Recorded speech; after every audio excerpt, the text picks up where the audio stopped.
क्या आप जानते हैं कि वह कौन सी परम शक्ति है जो ब्रह्मांड की हर सांस को थामे हुए है और प्रलय के महासागर में भी अचल रहती है? वेदों से लेकर पुराणों तक नारायण केवल एक देवता नहीं बल्कि इस संपूर्ण अस्तित्व के शाश्वत पालक हैं। आइए समय के उस अनंत गगन में उतरें जहां से सृष्टि की हर कथा का आरंभ और विस्तार होता है।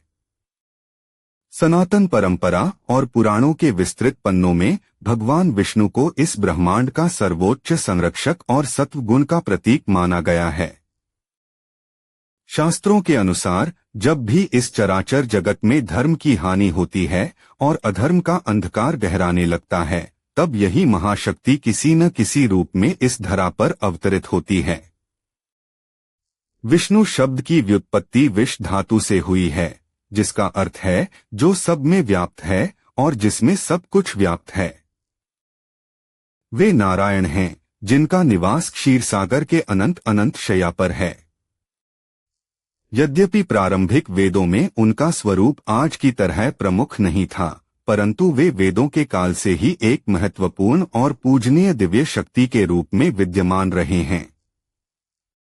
समय के प्रवाह के साथ उत्तर वैदिक काल में उनका यह स्वरूप और अधिक प्रखर हुआ और वे सनातन आस्था के केंद्र में स्थापित हो गए। पुराणों की गाथाएं हमें बताती हैं कि भगवान विष्णु के विभिन्न नाम उनके अनंत गुणों का बखान करते हैं।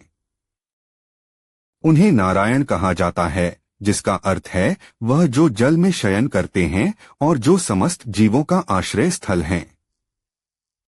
इसके साथ ही उन्हें हरि भी कहा जाता है, जिसका तात्पर्य है वह जो भक्तों के सभी दुखों और पापों को हर लेते हैं।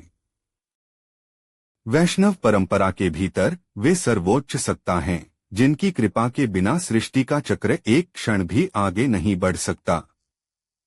विष्णु पुराण और श्रीमद् भागवत पुराण जैसे ग्रंथ साक्षी हैं कि उनका यह विराट स्वरूप केवल भय उत्पन्न करने वाला नहीं बल्कि अत्यंत स्नेहिल और करुणामय है। वे अपने भक्तों की पुकार पर तुरंत दौड़ पड़ते हैं। उनके शांत और गंभीर स्वभाव के पीछे एक ऐसी शक्ति छिपी है जो ब्रह्मांड के संतुलन को बनाए रखती है। यह संतुलन ही सनातन धर्म का आधार स्तंभ है, जो हमें जीवन के हर मोड़ पर धैर्य और कर्तव्य का पाठ पढ़ाता है।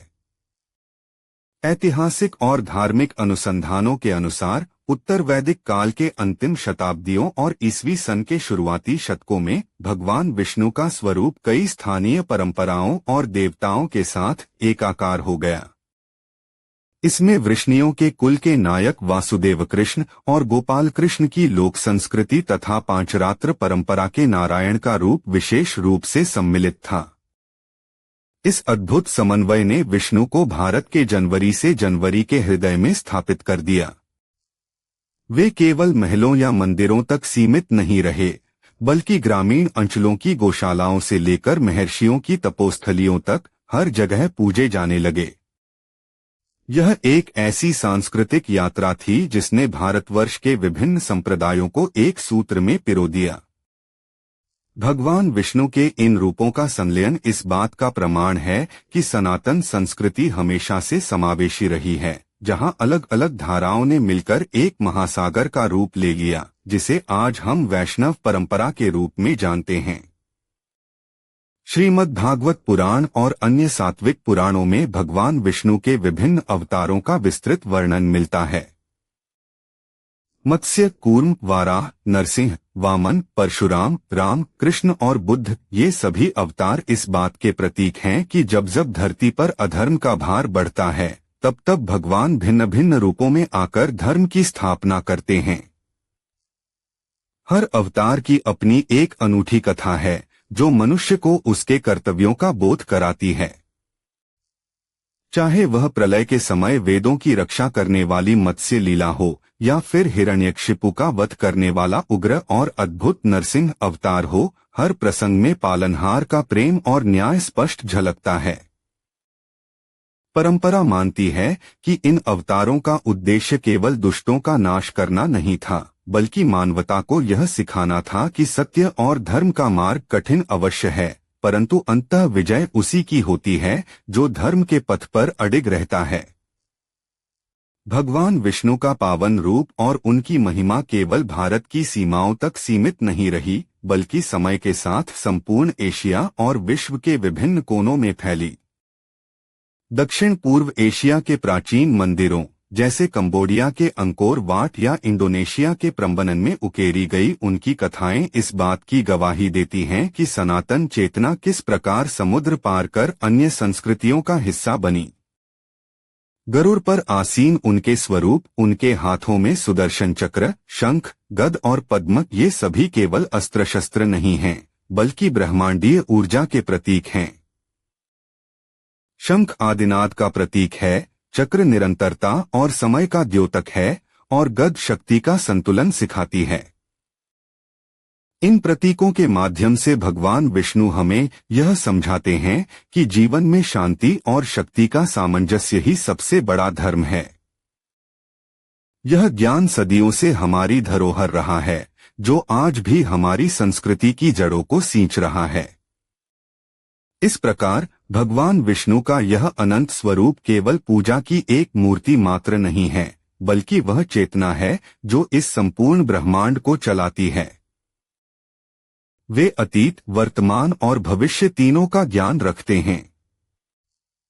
सनातन परंपरा में उनका स्मरण मात्र से मनुष्य के सारे कष्ट और भ्रम दूर हो जाते हैं। जब हम क्षीरसागर में लेटे हुए नारायण का ध्यान करते हैं तो हमें यह बोध होता है कि प्रलय के शोर में भी एक शांतिपूर्ण केंद्र मौजूद होता है। यही कारण है कि भारतीय मनीषा ने उन्हें सर्वव्यापी और सर्वशक्तिमान माना है। उनकी कथाएं हमें यह सिखाती हैं कि चाहे परिस्थितियां कितनी भी प्रतिकूल क्यों न हो, धर्म का साथ कभी नहीं छोड़ना चाहिए, क्योंकि पालनहार की दृष्टि हर जीव पर निरंतर बनी रहती है। यह यात्रा केवल देवताओं के इतिहास की नहीं, बल्कि हमारी अपनी चेतना की गहराई में उतरने का मार्ग है, जो हमें हमारे मूल से जोड़ती है। यही पूर्ण होती है पालनहार श्री विष्णु के स्वरूप और उनकी महिमा की यह पावन गाथा। अगली कथा में हम समय की धारा में आगे बढ़ेंगे और जानेंगे समुद्र मंथन के उस महाप्रसंग को जिसने स्वर्ग और पाताल दोनों की दिशा बदल दी थी।